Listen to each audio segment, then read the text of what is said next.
Hello everyone, and welcome to my General Hospital official channel. I hope everyone is having a wonderful day.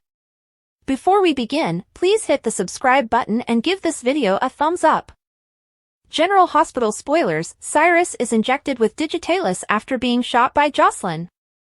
According to General Hospital teasers, Josslyn Jax will be conducting an investigation this week, which could land her in hot water. Josslyn has been volunteering at Turning Woods and is certainly onto something now that Jack Brennan suggested she focus on Cyrus Renault's former acquaintances. Josslyn discovered that Cyrus Renault was involved with Austin Gatling-Holt when researching the owners of the mansion that Cyrus is keeping secret.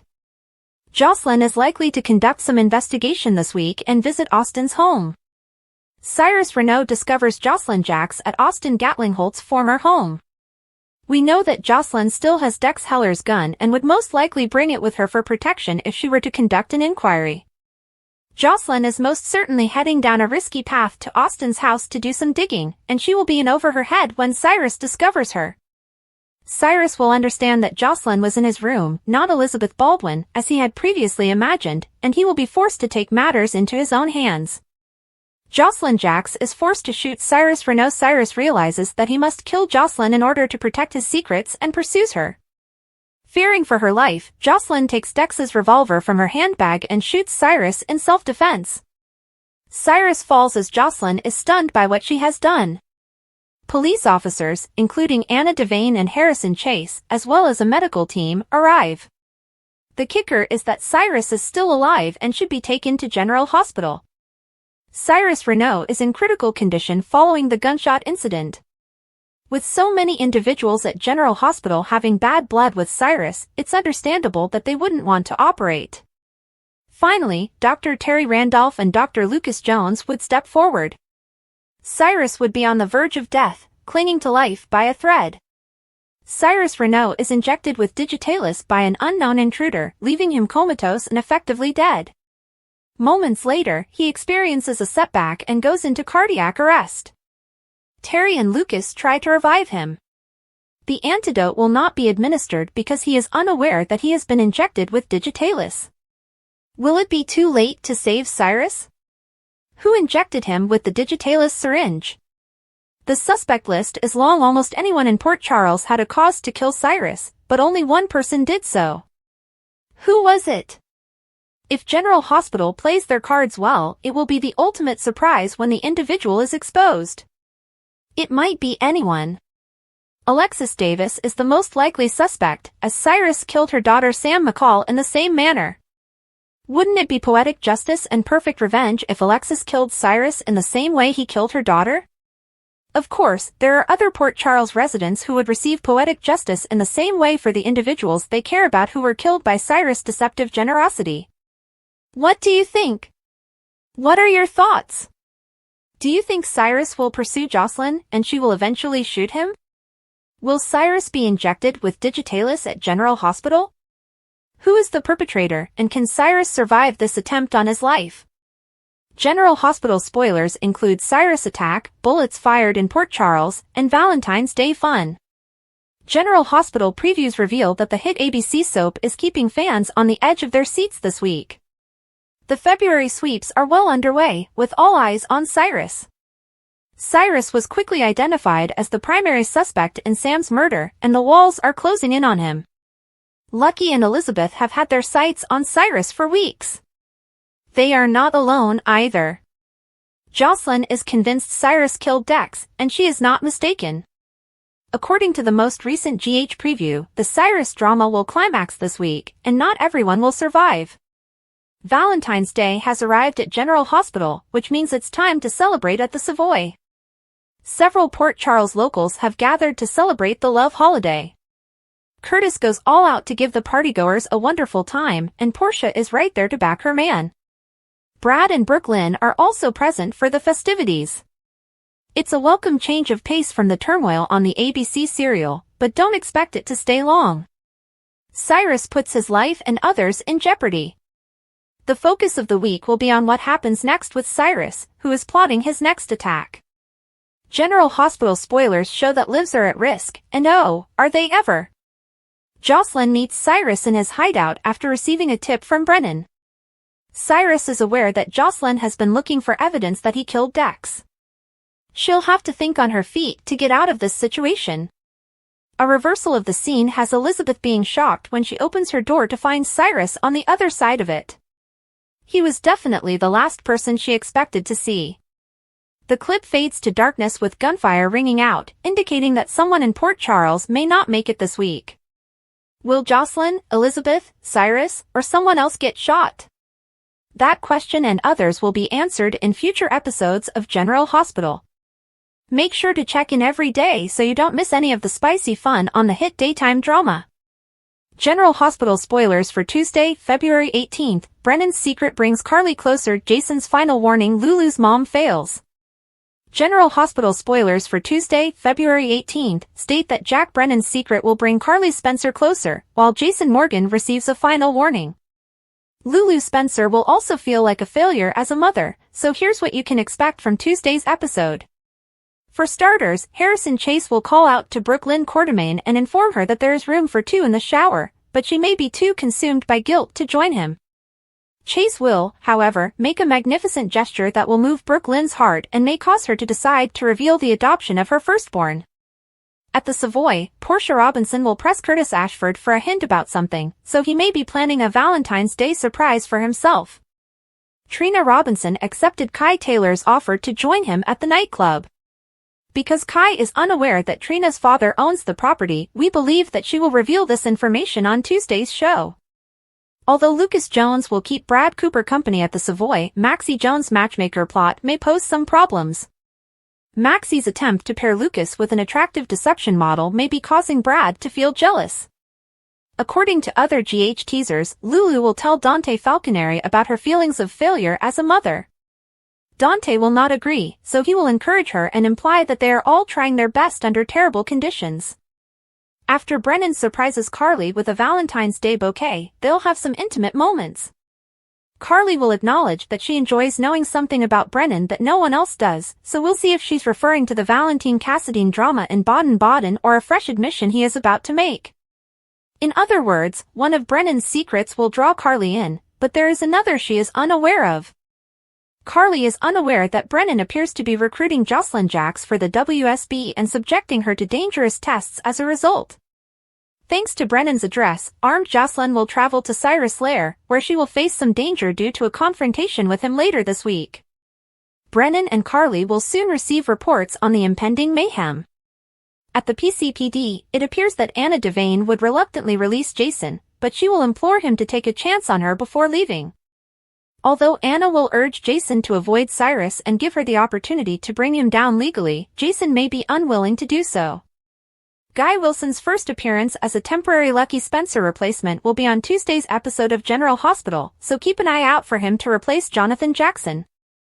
According to General Hospital teasers, Cyrus will soon be on Elizabeth Baldwin's doorstep, putting Lucky in the thick of the chaos and potentially endangering his life. Nina Reeves had a plan that included Carly Spencer, whether she liked it or not. When Carly stepped into Nina's office, she wasn't happy to be summoned, but Nina spent no time getting to the point. Even though they didn't want to accept it, the two of them shared a single goal: to shield their grandkids from what they viewed as an impending calamity. Nina outlined the facts. Drew Quartermain was in the process of buying a new home, and there was a good chance he'd invite Willow Corinthos, Wiley, and Amelia to move in with him. Nina felt a shiver of displeasure, and she could see Carly reacting similarly. It wasn't only about jealousy or bitterness. This was about keeping their families together and ensuring that the youngsters were not caught up in Drew's risky behavior. Carly reclined back in her seat, arms crossed.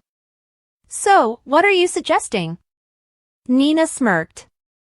"I have means of getting into that house. If we play our cards right, we can make sure Willow sees the truth before it's too late." Carly didn't like that idea. She might not trust Drew, but she wasn't going to cross a line she couldn't undo. "I'm not interested in playing dirty, Nina." "Who said that?" Nina's voice was very pleasant. "Maxie Jones told me about Drew's house hunt. She is also helping him find a decorator." "That means I'm in." Carly's gaze sharpened. "What are your plans?" Nina took a slow, thoughtful pause before speaking again. If I had the appropriate designer on my team, we could get eyes and ears inside that house. Carly sneered at the suggestion of a basic listening device or something more visually appealing. Do you want to spy on him? Nina shrugged. If Drew has nothing to hide, he shouldn't have anything to worry about, right? Carly inhaled sharply and shook her head. And what exactly do you expect to find? Oh, I'm not sure, Nina mused. Perhaps something that shows he's up to no good. Maybe anything that makes Willow understand she should keep her children away from him. He has spent a lot of time with folks such as Selena Wu and Jen Sidwell. Do you think that's just innocent business? Carly knew Drew wasn't a saint, but she wasn't persuaded that planting evidence, or whatever Nina had in mind, was the best way to address the situation. Nina tilted her head. I don't like this.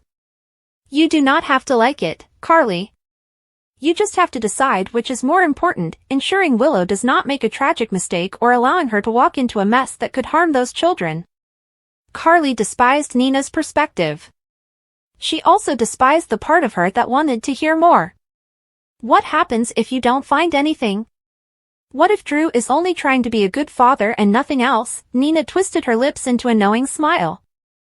Then we'll have to make sure Willow sees what she needs to see. Carly recognized how far Nina would go. It wasn't only about discovering the truth.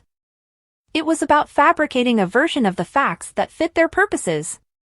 Carly leaned forwards. If I do this, or even consider it, we will do it my way. No fabricating evidence, no falsely accusing Drew of something he did not do. Nina laughed quietly. Oh, Carly, you always manage to complicate everything. But okay, let's do it your way, for the time being. Carly wasn't sure if she had made a bargain with the devil or if she was merely saving Nina from doing something worse. Either way, she knew there was no turning back. Scout Quartermain's life had transformed in ways she had never anticipated. It had been a tornado of loss, turmoil, and uncertainty, and no one seemed to realize how much it was impacting her. When her mother, Sam McCall, died on Halloween night in 2024, the basis of her existence collapsed beneath her. The home that had always been her safe haven became a place of echoes and shadows, packed with memories that were too painful to endure. Initially, moving to the Quartermain home made logical. It had been the obvious choice. Her brother, Danny Morgan, was present, as was her father, Drew Quartermain, and the closest thing she had to a stepbrother, Rocco Falconeri. Dante Falconeri, who had become like a second father to her over the years, was also present, making the transfer feel less like a forced exile and more like the continuation of the only family structure she had left. But the sense of steadiness didn't last long. Drew's affair with Willow Tate Corinthos had detonated like a bomb, tearing their already fragile family apart. In the aftermath, Scout was caught in the crossfire of adult betrayals and destroyed relationships. Her father had been cast out of the Quartermain estate, shamed and unwelcome, and instead of keeping her where she felt safe, he had uprooted her once more. She was now sharing a sterile, impersonal hotel suite with Drew, which lacked warmth, laughter, and a sense of belonging. It was just the two of them, but she had never felt so alone. Danny and Rocco were still in the Quartermain's house, where everything was familiar and someone was always present, even if it wasn't their father.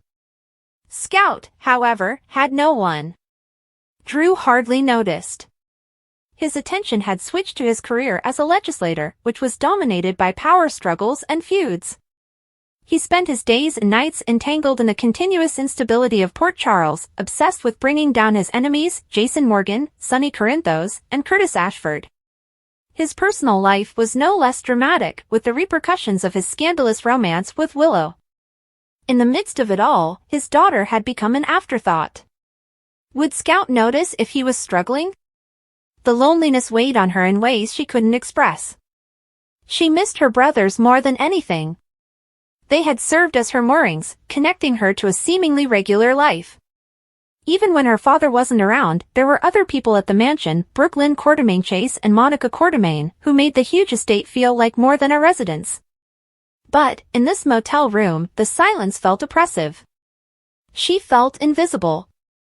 Alexis Davis had recognized something was wrong. She had spoken with Drew about the move and was shocked to discover that Scout was no longer at the Quartermaine house. She knew Drew had been forced out for his misbehavior, but the idea that he had taken Scout away from her brothers enraged her. Everyone who knew Sam understood she would have wanted her daughter to be with Danny and Rocco, not alone in a hotel room with a father who was too preoccupied with planning and covering his own tracks to pay attention to what she needed. That was why Jason and Dante had decided to move into the mansion together, to keep Sam's children together, to ensure that even in her absence, they would have each other. So, why had Drew chosen a different decision? Did he honestly believe this was best for Scout, or was it just another case of him prioritizing his own needs? Alexis wasn't confident Scout was fine. She understood enough about grief to realize that it did not always manifest itself in obvious ways. It festered beneath the surface, buried deep, until it erupted unexpectedly. Will Drew realize what's going on before it's too late? Or would he be preoccupied with his crusades and personal conflicts to notice what was there in front of him? What would it take for him to realize it? A runaway attempt? A call from the school about Scout behaving up? Would it take something drastic for the alarms to eventually sound? If Drew didn't step up, Alexis would have to. She was not going to sit back and let her grandchild slip through the cracks. If Scout's mental health deteriorated, if she fell into emotional isolation that could leave permanent scars, Alexis was ready to battle. She would fight for custody if she had to. She would make certain that Scout felt loved and valued, rather than being an afterthought in her father's chaotic personal life. Will those around her recognize the signs in time? Or was Scout already fading away, a forgotten victim of the tumult that had become her father's life? The question was not whether Scout was struggling. It was about how much longer she could take it until something shattered totally. Steve Burton's nasty custody battle is revealed. Steve Burton, star of General Hospital, is in a heated custody dispute with his ex-wife, Sherry Gustin. General Hospital star Steve Burton's nasty custody battle revealed. As many of our readers are already aware, Steve ended his 23-year marriage with Sherry in May 2022 after discovering she was pregnant with another man's child. Talk about a real-life soap opera plot, right? According to Radar Online, Steve and Sherry's harsh text exchanges have been discovered in court documents related to their ongoing custody dispute over their daughter, Brooklyn. In a text conversation, Steve told his ex-wife, "Sherry, you have to stop this. I work my A to take care of everyone. Everyone. You left and moved back, and I'm not sure what world we live in where it isn't true, and it's documented." It appears that Sherry wanted Steve to relocate from California to Tennessee in order to be closer to their 3 children. Steve said, "Texts, people, bank records, what's going on here? No one believes I convinced you into moving? You think it's okay to behave like this and tell your lawyer about it, which is troubling. And now you think it's okay not to alternate holidays?" General Hospital News, what's next for Steve Burton? Sherry replied, "Enough with the moving and moving back. Nobody is claiming I didn't buy a house there. It was a terrible decision, and you know quite well you kept telling me, the future is not in California. I literally returned to California after 2 weeks in October 2023. You had a house until May 2024, but you decided to leave early because you couldn't get to Tennessee quickly enough. You said you wanted to be there." So yet, Steve Burton has not made any comments on the situation. Stay tuned for more. General Hospital spoilers include steamy invitations, discouraged mothers, and a desire for new opportunities. General Hospital spoilers and updates for Tuesday, February 18th include steamy invitations, disillusioned mothers, and eager opportunities. Harrison Chase extends a sizzling invitation, Lulu Spencer is a discouraged mother, and Anna Devane simply wants a chance. Chase is in the shower at home, playfully calling out to Brooklyn Chase with a hot invitation, "There's room for 2 in here." The question lingers, does she hear him over the rushing water, and is she even present? Despite his difficulties with fatherhood, his passion and ambition remain unwavering, which is something to cherish. Chase's spirits are lifting, despite the weight of their fertility testing and the devastating news he had to share with his wife. The circumstance has clearly cast a pall over him, but they have not yet considered alternatives such as sperm donors, surrogates, or adoption. Sneaky surprises in the thick of the drama, intriguing events are brewing at the Savoy. Portia Robinson approaches Curtis Ashford with a probing question. She asks, "Does your wife get a clue?" Curtis is preparing for a huge Valentine's Day celebration at the club, serving as host. However, it appears that he is concealing a surprise, or that Portia is simply overcome with her curiosity. The moment of disclosure is rapidly approaching, and she will soon discover the truth. This occasion promises to be the most stunning gathering since Marshall Ashford's tour with Wynton Marsalis began. Valentine's Day confessions. The atmosphere inside the club is fantastic for the big Valentine's Day event, where Trina Robinson and Kai Taylor are going on their first real date. Trina dresses to impress, as Kai has requested, and prepared to convey a heartfelt confession. Perhaps she's willing to concede that her first thoughts of him were incorrect, and now that she knows him better, she's drawn to his actual personality. They intend to spend the entire day of love together, Trina's first outing since the death of Spencer Cassadine over a year ago. She appears to be finally recovering from her grief, while the memory of her first love will always have a special place in her heart. Surprising questions at the Savoy. Lucas Jones and Brad Cooper engage in exchange that leaves Brad stunned by Lucas' surprise question. The two ex-spouses are starting to find common ground, and Brad is surprised when Lucas offers he might welcome some company.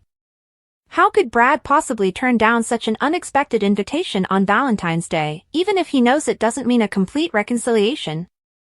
Regardless of the nature of their connection, this gesture is a huge step forward, implying that Lucas is willing to mend their history and demonstrating that he has no ill will. Brad seizes the opportunity to accept, even if only as friends. Disappointed mothers elsewhere. In the Courtemain mansion, Lulu has a serious conversation with Dante Falconeri. She appears disheartened as she confides in a bewildered Dante about her thoughts of inadequacy as a mother. Dante, her ever-supportive boyfriend, is sure to remind her that she is trying her best, and the not-so-little Rocco Falconeri would definitely agree. Lulu's anguish grows as she considers Charlotte Cassadine's decision to stay with her father, Valentine Cassadine, while on the run. Despite her best efforts, Lulu was unable to persuade Charlotte to return to Port Charles. Nevertheless, she can no longer blame Dante, who showed up at the cafe in Prague where an ambush occurred. Carly Spencer and Jack Brennan find themselves in the comfortable confines of Carly's kitchen. She jokingly mentions that she appreciates having a unique perspective on his life, something no one else has. What could this intriguing tidbit be? Has their connection grown beyond the constraints of their hotel spa rendezvous in Baden-Baden? Jack smiles, enjoying her interest in the secrets he's chosen to reveal. However, a question hangs in the air. Can Carly truly trust him? Is the Jack she's coming to know the whole man, or just a fraction of his true self? After all, maintaining a shroud of secrecy is part of the game in the realm of espionage, which frequently entails concealing hidden aspects of one's own life. Anna finds herself in a difficult conversation with Jason Morgan, who is still confined to the interrogation room. She earnestly encourages him to take a risk, urging that he put his trust in her knowledge. Anna is determined to reassure him that she can protect Danny Morgan and bring Cyrus Renaud to justice using the legal means. Jason absorbs her words, carefully considering her plea. Nonetheless, the issue remains, will she keep him in this situation? He, too, longs for her trust, hoping she will take a chance on him as well. Christina Corinthos Davis has always been a fighter. She had spent her entire life fighting for what she felt to be right, and she was stubborn, passionate, and fiercely loyal. But now, something within her had shifted. The wrath that simmered beneath her skin was no longer about protecting her family, it was personal, raw, and dangerously near to spilling over. Ava Jerome had always been a thorn in her side, but after what had happened, the ambush in the park, the attempt to kidnap Avery Corinthos, Christina was more than simply angry. She was infuriated. And that rage was growing into something deeper. Elizabeth Baldwin could see it in her eyes, in the way her voice trembled with barely restrained anger. Christina had lost her daughter. And if she couldn't have her child, she'd make sure Ava didn't have one either. It didn't matter that Christina had no legal authority over Avery's custody. That was not the point. The argument was that Ava had committed unforgivable acts. She had caused so much sorrow and confusion, and she had walked away from it all, still clutching to the one thing she valued most, her kid. Christina wasn't going to let that stand. Natalia Ramirez had been speaking reason in Sonny Corinthos' ear, urging him to compromise and seek peace. And Sonny, who was battling with far more than anyone knew, was finally listening. His health was not as good as it had been. The stress of always fighting Ava was awful not only for Avery, but also for him. So he was willing to strike a deal. Christina saw it as complete betrayal. She was unaware of Sonny's cardiac difficulties, but even if she had known, it would have had no effect on her emotions. Ava did not deserve to walk away from this with shared custody or any sense of serenity. Not after all. Not after Christina's loss. She wanted justice and went to court to fight for it. And when the legal system failed her, she swore herself she'd figure out another way. Ava would pay. What if she didn't? What if this compromise worked and Ava got all she wanted? What if Sonny, the one man Christina had always believed would support her, allowed it to happen? That was the question that tormented her and kept her awake all night. Because if the courts were not going to punish Ava and Sonny was not going to send Avery away, Christina would have to come up with another means to make her suffer. She could feel herself sliding, the wrath and grief mingling in such a manner that she became reckless. There was no calm in her head, no balance. The memories of that night, the fall, the powerlessness, and the loss, repeated like a broken record. And at the heart of it all was Ava. Ava still had her daughter. Ava, who was still able to be a mother. Christina could not accept that. She could sense something inside her unraveling, something dangerous. It was one thing to be angry, make threats, and keep grudges. It was another to take action, to cross the line between retribution and anything permanent. And she was close. Too close. A single push, one more betrayal, one more loss, could tip her over the edge. And once that happened, there was no turning back. General Hospital, what happens to Kevin when John Lindstrom arrives beyond the gate? Are you eager to see General Hospital stars appear on other shows? If so, brace yourselves because Beyond the Gates is laying out the red carpet for some daylight legends. Legendary John Lindstrom and Katie McLean have joined the cast of the new show. John grabbed hearts in both GH and its spin-off, Port Charles, while Katie gained to prominence in All My Children. What does this signify for John's character Kevin on the ABC show? General Hospital's iconic duo joins the party. The General Hospital alum will play Joey Armstrong, a sophisticated businessman with a casino empire. The guy has a flair for keeping things under control, but he despises turmoil. Soap logic, why not drown Joey with it? Meanwhile, McLean plays Pamela Curtis, Danny Dupree's old acquaintance who has secrets. The casting revelation was revealed during a press conference ahead of the highly anticipated premiere of CBS BTG on February 24th. Michelle Val-Jean, the show's creator and lead writer, said, "I've been waiting to announce this." What is his reaction to having John and Katie on board? John and Katie aren't just soap royalty, they're two of my favorite people on the planet. Interestingly, Lindstrom dropped some news on Joey, stating that he comes from the other side of the tracks. Nonetheless, he rises through the ranks without ever losing his characteristic charm. Will it keep him out of major trouble? McLean said, "I'm thrilled to be a part of this incredible new soap and work with such a talented cast." However, she did warn us about Pamela and Danny's impending turmoil. What's next for GH's Kevin? The specific air dates for Lindstrom and McLean's debut episodes have not been announced. Returning to the episode, Pamela will not sit idle if Danny's ex-husband, Bill Hamilton, marries Haley Lawson. After all, she is the woman who ended their marriage. Ouch! Furthermore, Lindstrom's Joey will appear in episode 13, which was taped in December. But what does this mean for General Hospital's Kevin Collins? Kevin is no longer a regular at Port Charles, so perhaps John Lindstrom can fill both jobs. Or Cyrus Renaud, the madman, is constantly up to something bad. Drew Quartermain had become the most detested man in Port Charles, and he had only himself to blame. His affair with Willow Corinthos upended lives, leaving a trail of betrayal and bitterness in its wake. However, while Drew suffered the full fury of the town's judgment, Willow appeared to be sliding through the cracks, sheltered from the level of scrutiny and derision that he received on a regular basis. Willow was as, if not more, responsible for the entire mess. She hadn't merely betrayed her husband, Michael Corinthos, she had consciously chosen to risk everything for Drew. Despite the initial outcry, it appeared that the town's image of her had changed with time. Port Charles initially denounced them both, talking behind closed doors about the audacity of their treason. However, as the months went, the tide shifted. People still despised Drew, but Willow was starting to get a pass. Perhaps Drew's terrible handling of the aftermath contributed to this.